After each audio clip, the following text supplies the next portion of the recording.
भाजपा 5 फरवरी को यूपी चुनाव के लिए अपना घोषणा पत्र जारी करेगी। ये बड़ी खबर है। भाजपा 5 फरवरी की तारीख है, यूपी चुनाव को लेकर घोषणा पत्र जारी करेगी, सामने रखेगी।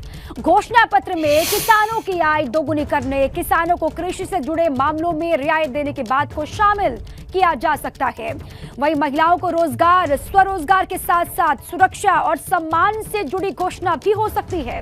घोषणा पत्र जारी करने के दौरान भाजपा के राष्ट्रीय अध्यक्ष जेपी नड्डा, गृह मंत्री अमित शाह, मुख्यमंत्री योगी आदित्यनाथ, चुनाव प्रभारी धर्मेंद्र प्रधान और प्रदेश अध्यक्ष स्वतंत्र देव सिंह की मौजूदगी होगी।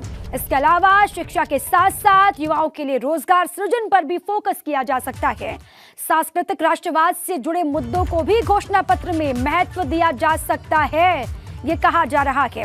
5 फरवरी का इंतजार हो रहा है, जब मैनिफेस्टो आएगा, भारतीय जनता पार्टी का घोषणा पत्र सामने होगा तो क्या कुछ बड़ी बड़ी बातें होंगी, लगातार नजर रहेगी।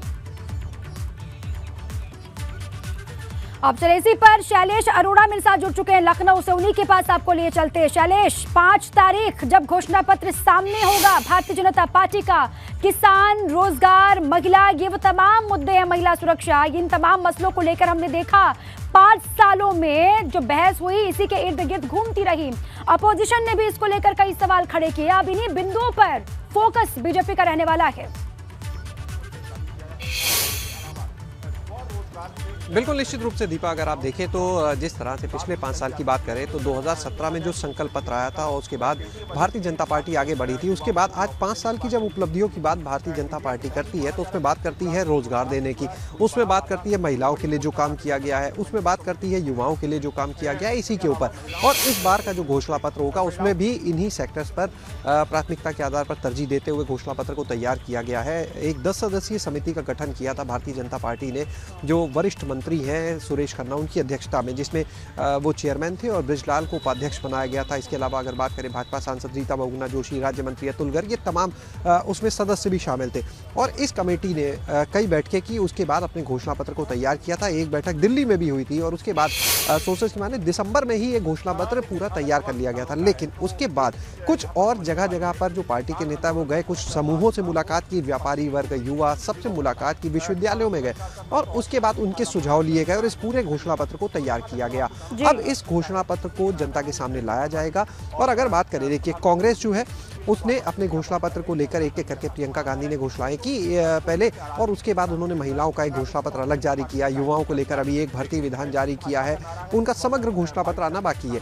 अगर बात करें समाजवादी पार्टी की, वो भी एक एक करके अपने पत्ते खोलती जा रही है, चाहे वो 300 यूनिट फ्री बिजली का वादा हो या जो बाकी किसानों को लेकर वादे किए गए हैं।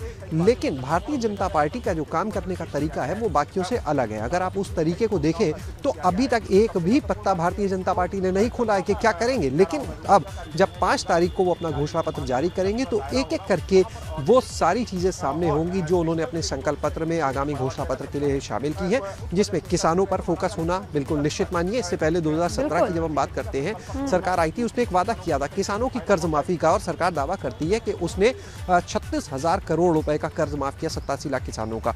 इसके बाद अगर हम देखते हैं तो इस बार भी किसानों पर फोकस है, जो आय दोगुनी करने की बात है। बिल्कुल शैलेश, और इन्हीं मुद्दों को लेकर खूब फजीयत भी हुई है सरकार की। हमने देखा विपक्ष ने बहुत घेरा है इन्हीं मसलों को लेकर। अब 5 साल का हिसाब किताब तो लगातार सरकार दे रही है, लेकिन आने वाले 5 सालों के लिए विजन क्या होगा वो भी सामने रखा जाएगा, और जनता उसको किस रूप में लेती है ये अपने आप में अहम हो जाता है। बहुत शुक्रिया आपका पूरी जानकारी के लिए। 5 तारीख का इंतजार रहेगा। और अब आगे बढ़ते हैं, बात पीएम मोदी के मिशन 473 की।